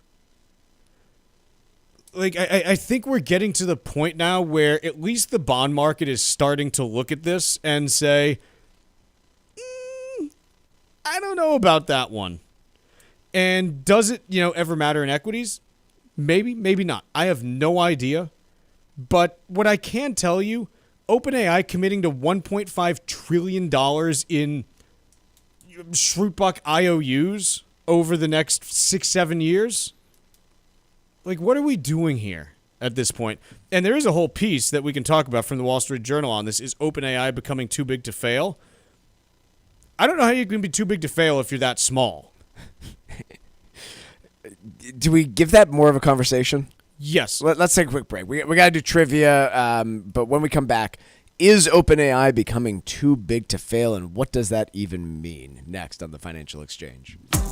The Financial Exchange is live on SiriusXM's Business Radio Channel 132, weekdays from 11 to noon.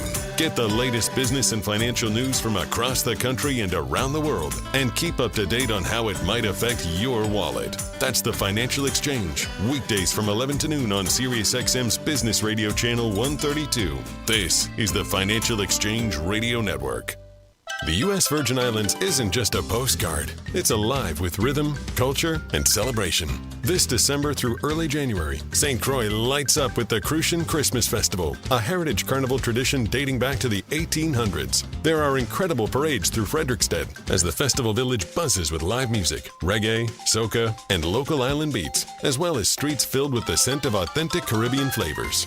Beyond the festival, there's St. Thomas, fresh with cruise hub energy, duty-free shopping, and panoramic views at Magens Bay. St. John is quiet, wild, and pure, where every trail and beach is its own adventure. Explore one island or all three.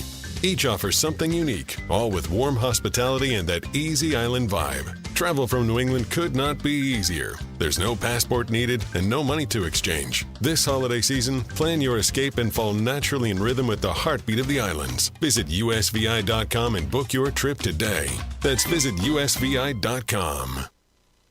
Mark Vonner is the CEO of Veterans Development Corporation. Mark is a career military man, having served for nearly 20 years, and we are so thrilled to have him and his company as a key partner and the presenting sponsor of the DAV 5K Boston. Mark comes from a proud military family, including his father Victor and his brother Timmy. Mark talks often about how serving his country was one of the greatest achievements of his life, and that's one of the key reasons that he chooses to give back to this special community. Mark is honored to continue his legacy that his father started when he built Veterans Development Corporation. Working to help many disabled veterans and their families has become a lifelong goal for Mark, and it's why he's taken the time to fully support the DAV Department of Massachusetts. You can join Mark Vonner and Veterans Development Corporation and help our great American heroes today by making a donation or becoming a sponsor. Simply visit dav5k.boston. That's dav5k.boston.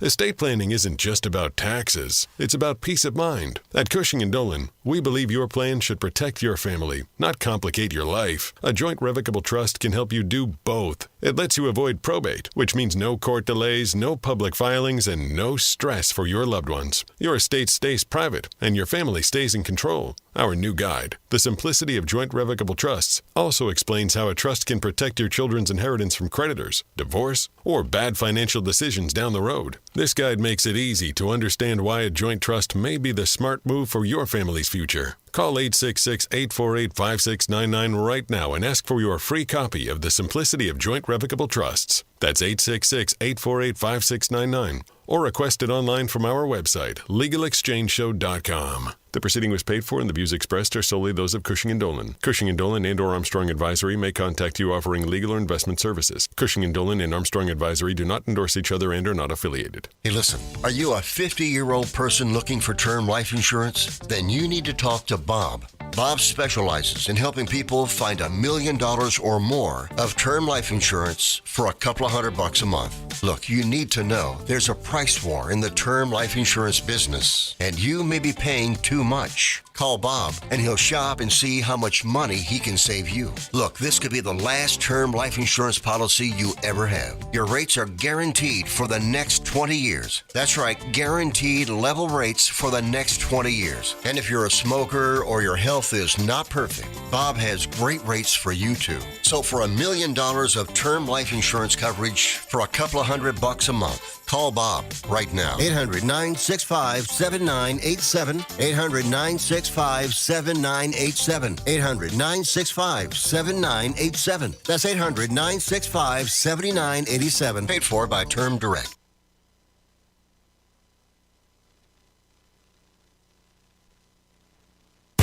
The Financial Exchange streams live on YouTube. Subscribe to our page and stay up to date on breaking business news all morning long. This is the Financial Exchange Radio Network. Time for trivia here on the Financial Exchange. And on this day, back in 1988, President Reagan signed the Credit Card Disclosure Bill, or the Fair Credit and Charge Card Disclosure Act. The first widely used credit card was created in 1950, 8 years before Visa and Amex launched their own cards. So, trivia question today, what was the first widely used credit card in the U.S.? Once again, what was the first widely used credit card in the U.S.? Be the second person today to text us at 617-362-1385 with the correct answer. You'd win a Financial Exchange Show t-shirt. Once again, the second correct response to text us to the number 617-362-1385 will win that t-shirt. See complete contest rules at financialexchangeshow.com. Mike, we got this piece from the Wall Street Journal that we wanted to dig into more. Is OpenAI becoming too big to fail? I made the quote last segment.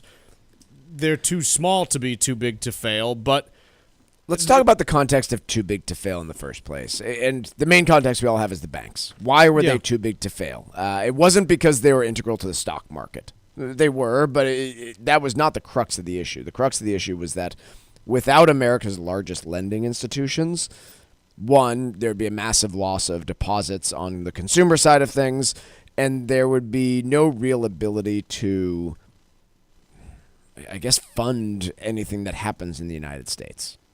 So from a real structural part of the economy, they were deemed too big to fail. Am I missing some key components there? To me, it had everything to do with customer deposits and lending facilities.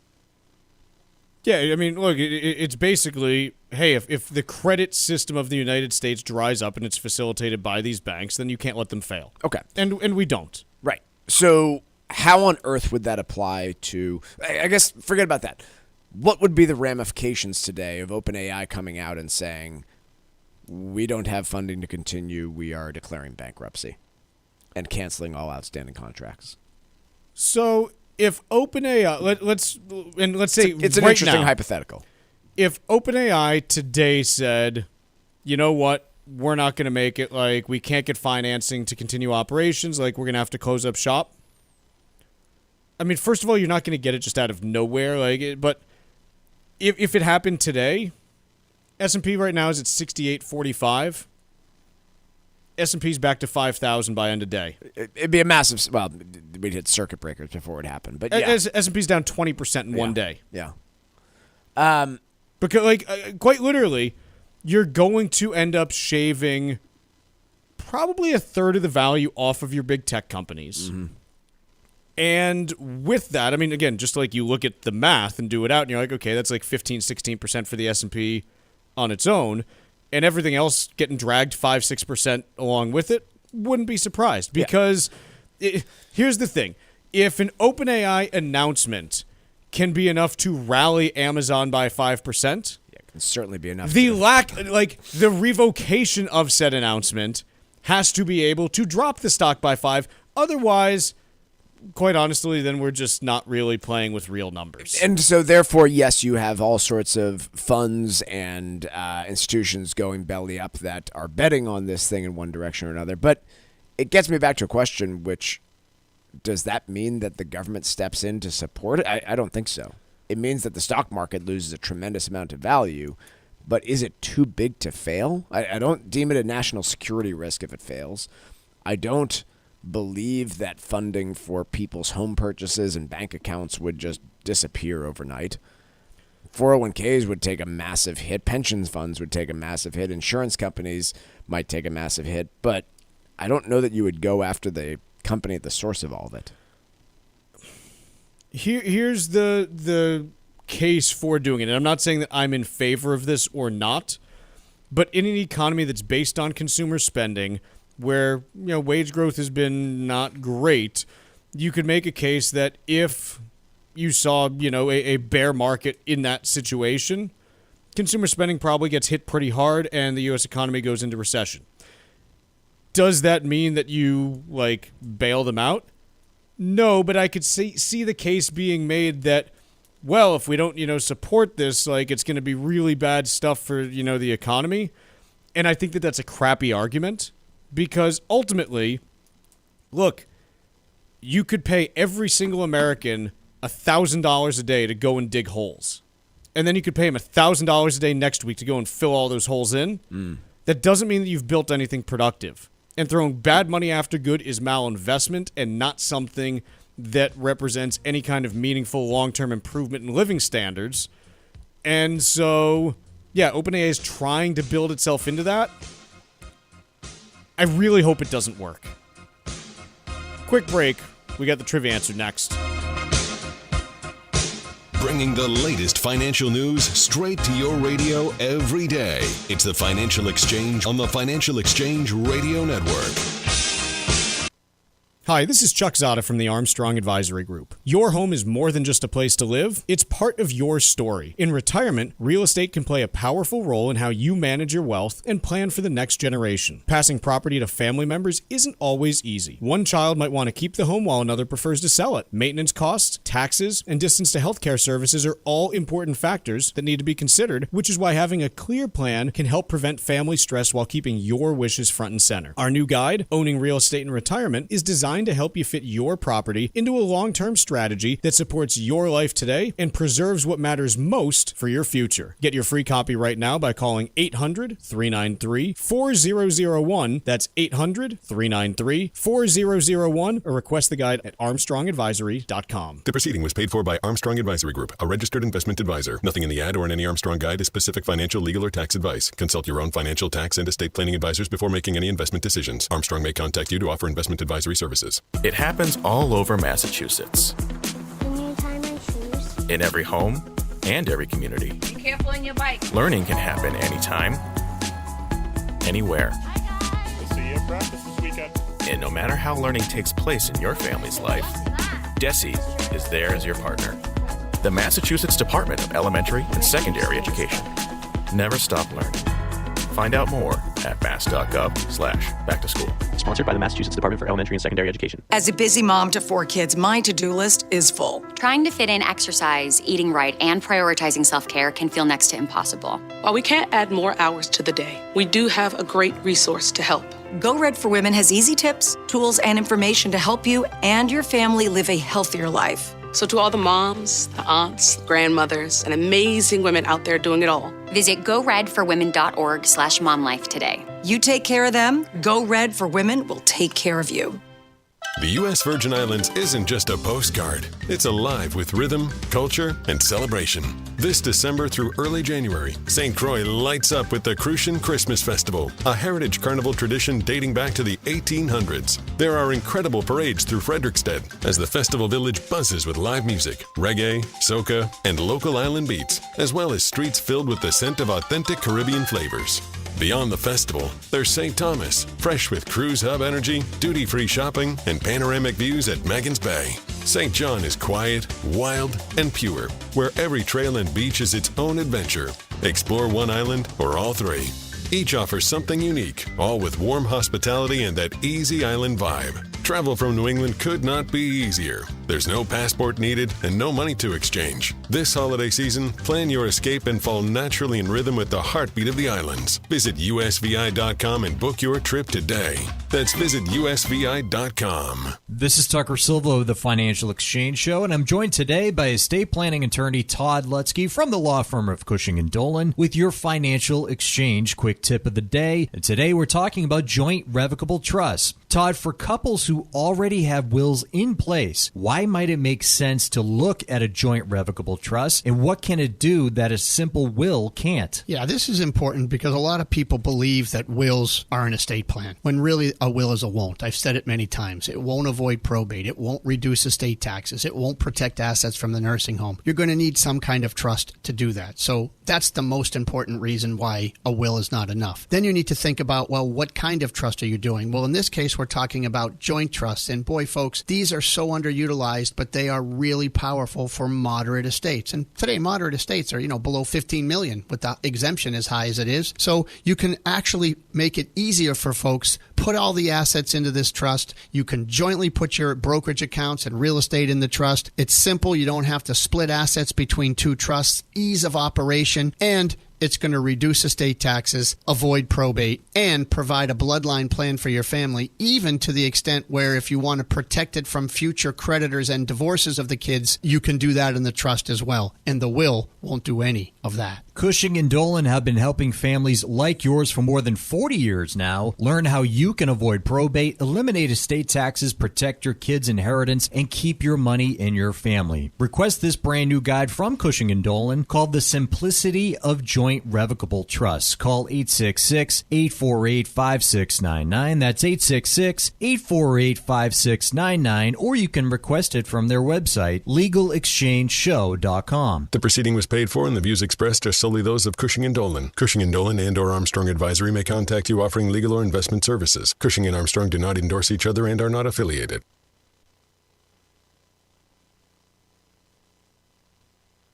Time now for Wall Street Watch, a complete look at what's moving markets so far today, right here on the Financial Exchange Radio Network. Markets mixed to begin the week as traders ready for a new batch of earnings from the likes of AMD, Palantir, McDonald's, and many more major names this week. Right now, the Dow is down by 0.3% or 136 points. S&P 500 is up about 0.1% or 10 points. NASDAQ up nearly 0.5% or 108 points. Russell 2000 is down 0.75%. 10-year Treasury yield up 1 basis point at 4.112%. And crude oil is up about 0.75%, trading at $61.41 a barrel. Major news in the tech space this morning after OpenAI signed a $38 billion deal with Amazon, where Amazon Web Services will provide the ChatGPT maker with access to hundreds of thousands of NVIDIA graphics processor units as part of a 7-year deal. Amazon up over 4%. Meanwhile, Kimberly-Clark announced this morning it's reached an agreement with Tylenol maker Kenvue in a deal valued at $48.7 billion, which would create a consumer staples giant. Kimberly-Clark shares are down 12%, while Kenvue stock is up about 15%. Elsewhere, Ford, Kia, and Hyundai reported moments ago that they saw substantial declines in electric vehicle sales last month after the EV tax credit expired year over year. Ford saw a 25% drop in EV sales in October, while Kia and Hyundai said their EV sales sank between 52 and 71% from a year ago. Ford is down by 1%, the stock that is. In recent meme stock, an alternative meat producer, Beyond Meat, delayed its earnings results, saying it needs more time to calculate a material non-cash impairment charge related to certain long-lived assets. Beyond stock is now plunging over 16%. I'm Tucker Silva, and that is Wall Street Watch. And in the previous segment, we asked you the trivia question. What was the first widely used credit card in the U.S.? That would be Diners Club. Martin from Berkeley, Mass. is our winner today, taking home a Financial Exchange Show t-shirt. Congrats to Martin. And we play trivia every day here in the Financial Exchange. See complete contest rules at financialexchangeshow.com. Risky loan from housing bust era is making a comeback. I can file this one under the category of technically true, but also Doesn't not matter. problematic. So this, this is one of those pieces where, it's supposed to scare you because, hey, adjustable rate mortgages were, used heavily during the housing bust, and so this could be a problem.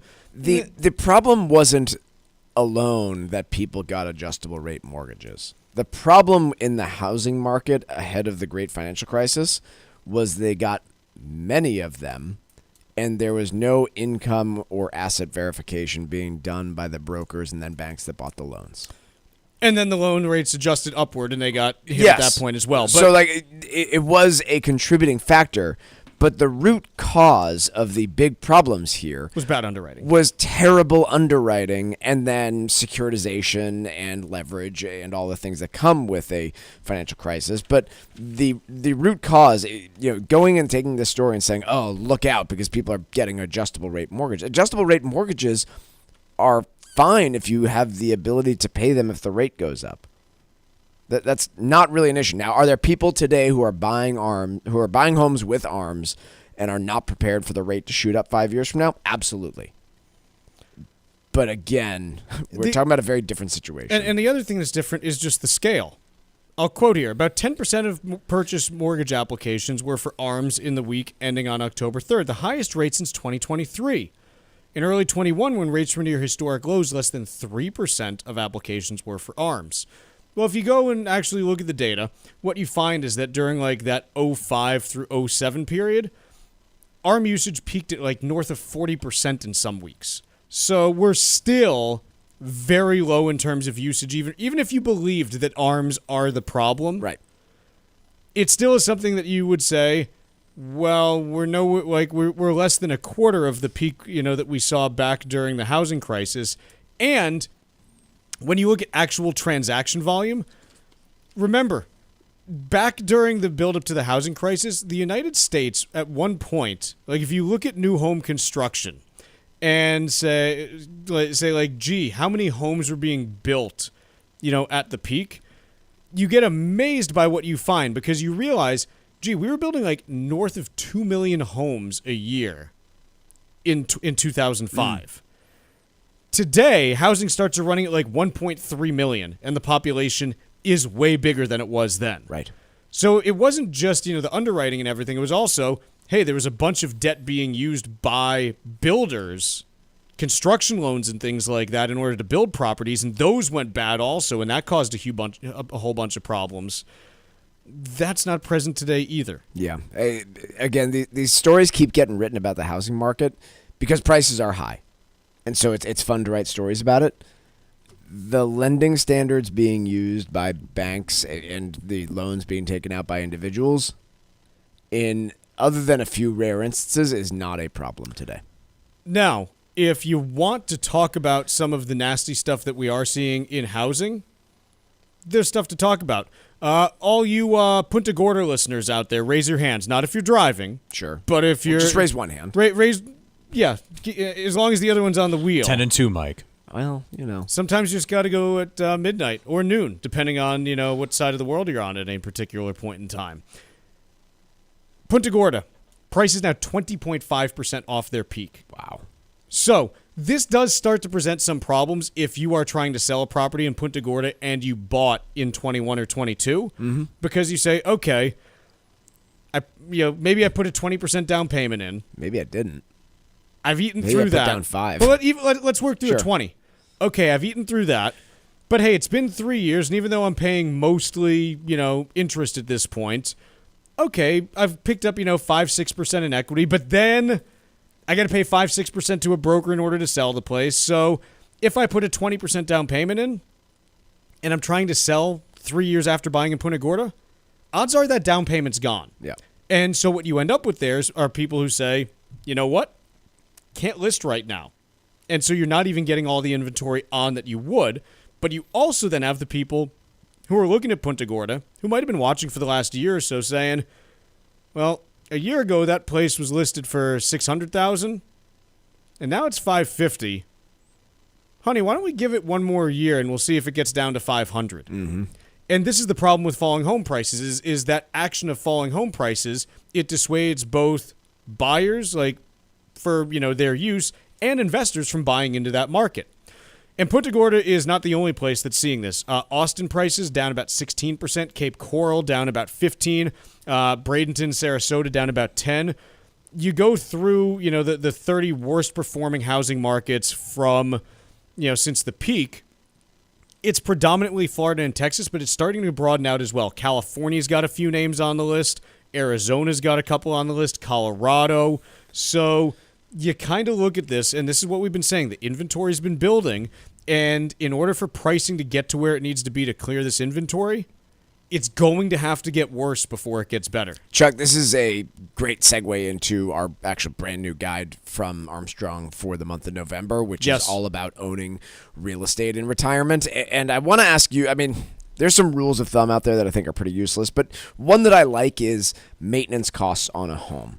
I generally think it's safe to say that depending on the age of your home and the state of your home, you can expect to spend, what do you think, between 1% and 3% of its value annually maintaining that home? I think 1 is a pretty good benchmark for most folks. As you get into retirement and do less, it gets closer to that 2 or 3%. What do you mean, do less of the work yourself? Yeah, when it's like, I don't, I'm 76, I don't want to mow the lawn anymore. Right. When I'm 78 and I'm tired of dealing with plowing the driveway, Other pieces to all of this, there's always this desire, or oftentimes a desire, to go south during the winter. And the question comes up all the time of, do I buy or do I rent? Obviously, some people are learning a lesson about that right now with home prices in some of those Sunbelt areas. But just generally, how do you assess a decision like that, whether to buy or rent?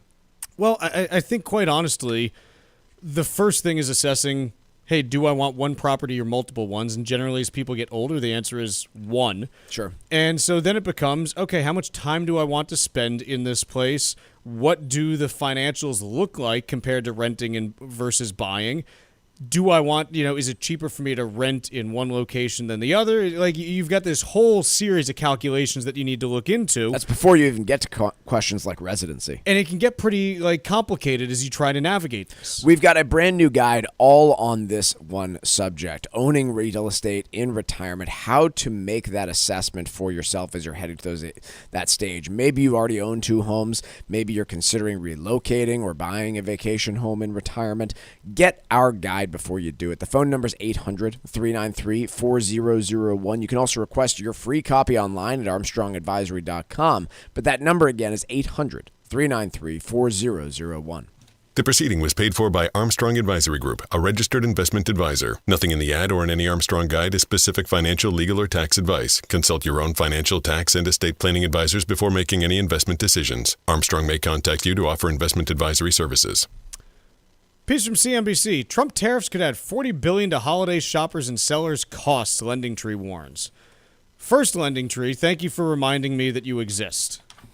Because, quite honestly, didn't know they were still around. Do you remember when that whole peer-to-peer finance thing was, getting really big back in the 2010s? Yeah. Last we heard from them. It's been a little while. Second, I think that when doing this, they're trying to say, okay, based on the spending data that we saw last year, and let's extrapolate this based on average tariff rates. Guys, I don't think this is your wheelhouse. I'm not saying it will or won't be this, but they're saying, okay, it's going to be $132 per American family in tariff costs. Okay, well, it kind of depends what you buy. And quite honestly, I don't know about you guys, I'm seeing some pretty good deals out there this year, because I get the sense that even though consumer spending has been good, but I'm seeing some kind of wild deals that make me wonder how some of these companies are staying profitable.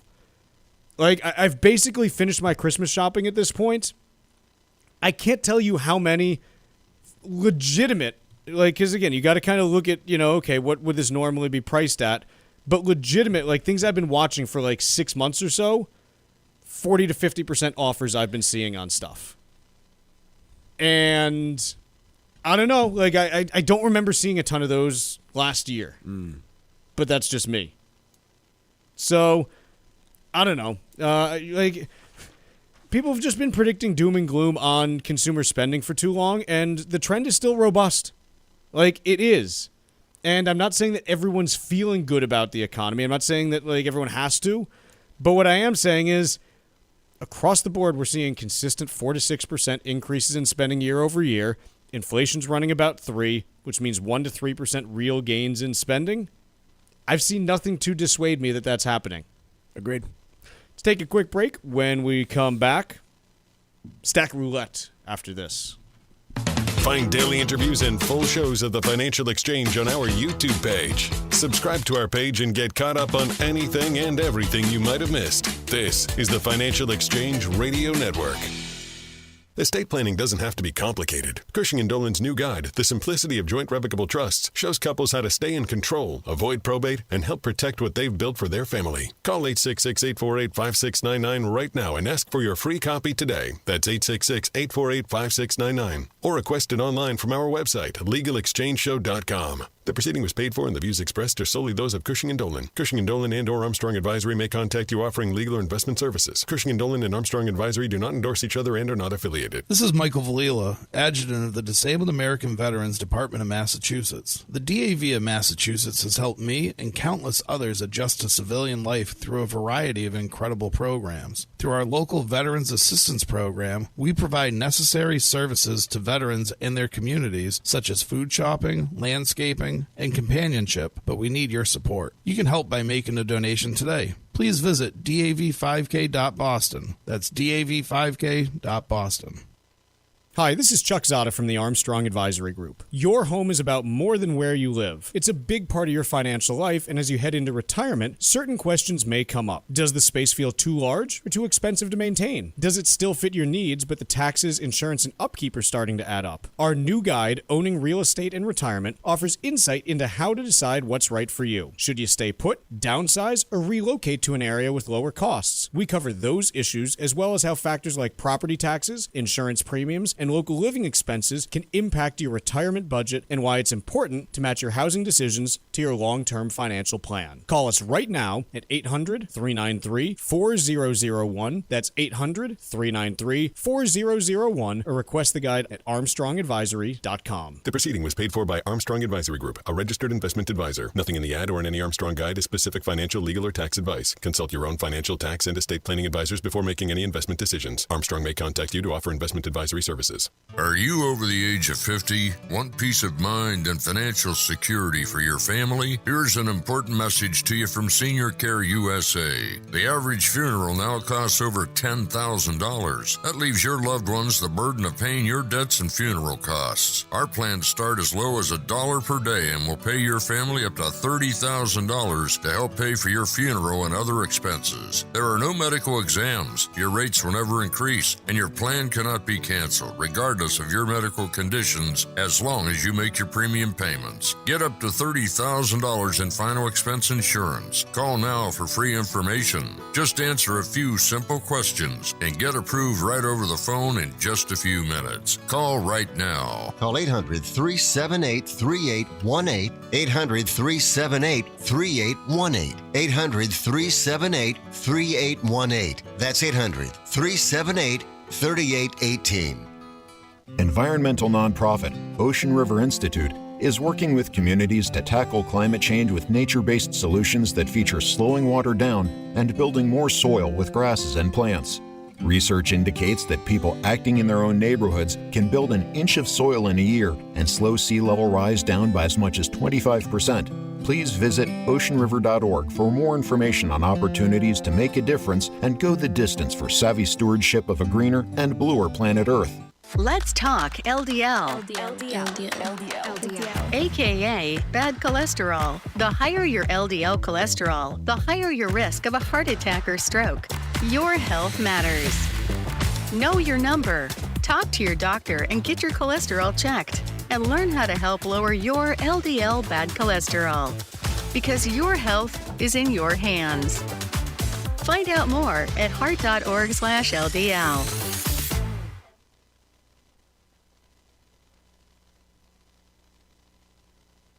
The Financial Exchange is now available every day from 11 to noon on SiriusXM's Business Radio Channel 132. Stay informed about the latest from Wall Street, fiscal policy, and breaking business news every day. The Financial Exchange is live on SiriusXM's Business Radio Channel 132. This is the Financial Exchange Radio Network. This segment of the Financial Exchange is brought to you by the U.S. Virgin Islands Department of Tourism. Your next incredible vacation is a click away, and if you act fast, you could be on St. Croix to experience their Crucian Christmas Festival taking place this December through early January. Discover the magic of this long-standing tradition with incredible food, music, and entertainment. Or just go to soak up the sun, stroll along white sand beaches, and feel the rhythm of the heartbeat of the islands. The USVI is America's Caribbean paradise. Plan your escape now at visitusvi.com. That's visitusvi.com. Mike, what do you got for Stack Roulette? Starbucks. Wall Street Journal. Why the future of coffee doesn't belong to Starbucks. Younger drinkers love it icy, sweet, and made for a drive-through selfie. Specifically, they're talking about a competitor, Dutch Bros, who really focuses on a different segment of the coffee market. But it made me kind of think about the non-alcoholic, but like the drink segment generally, and the fact that it's growing really rapidly. So in the small town that we live in, they have a Starbucks. We've got a couple other coffee shops. We also have a smoothie bar, and then what just opened a few months ago was like a boba tea type place. What is that exactly? It's like milk tea with little tapioca balls in it. What's milk tea? How do you make tea out of milk? I don't know, but it's sweet. It's got a bunch of different flavors. Okay. The kids like it because it's like these little tapioca balls that pop in your mouth. And, my kids don't drink caffeinated beverages at Starbucks, but they would oftentimes like, oh, can we go to Starbucks and get some sort of pink drink? And instead, there's this new competition from this place that I don't know. My sense is that it probably wouldn't have existed a decade ago. I don't think there was the demand. I think it was too unknown. And today we're all kind of, there's a huge segment now of these different types of beverages that you can go get, and it's direct competition for Starbucks. When we talk about the human body, do you think we're close to reaching peak liquid? Because it's like all we hear about is, there's this new segment. By the way, it's a Taiwanese drink made of a sweet milky tea base mixed with chewy tapioca pearls. Like all we're hearing about is, who was the restaurant? Was it McDonald's that came out with rolled like out their own beverage idea? Yeah. Their own like drink only restaurant. Correct. And like all these companies are trying to pour money into drinks, and there's only so much liquid that I want to consume. And look, I'm kind of a weirdo on this because I get it. Like, if I'm not drinking alcohol, I'm only drinking water.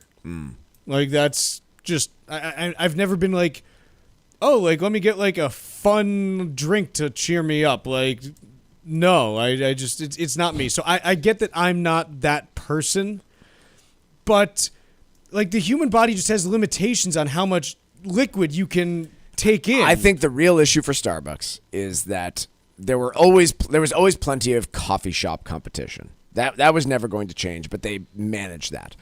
Where they grew was the non-coffee stuff. And now there's other the stuff kids that's going out to there. get their pink drinks, all the crazy stuff that they can get on their menu. And now, because of Starbucks, there's a lot more competition there. Can that competition survive, I guess is what I'm asking, though. I think that each individual brand is probably a fad, but it doesn't matter. The 2010s were all about, hey, look at all these microbreweries that popped up. Yep. And now we're seeing the stories, well, like, Not a great tastes have business changed model. and like a lot of them are struggling. And so I guess I kind of wonder, is the same thing happening here? Because liquid is a zero-sum game. The human body will not suddenly become 90% water just because we More like all boba these tea extra shops drinks. open? Yeah. Like there's a physical limitation on how much of this you can do. I don't think we're approaching the physical limitation. I do think some of these things are probably too fatty, and I don't mean fat-y. I mean they're a fad and they won't last. It's like exercise machines. You know, if I had a dime for every Bowflex or Peloton in an attic collecting dust, I'd be able to buy all the boba teas. Let's take a quick break for the rest of the day. We'll see you tomorrow on the Financial Exchange.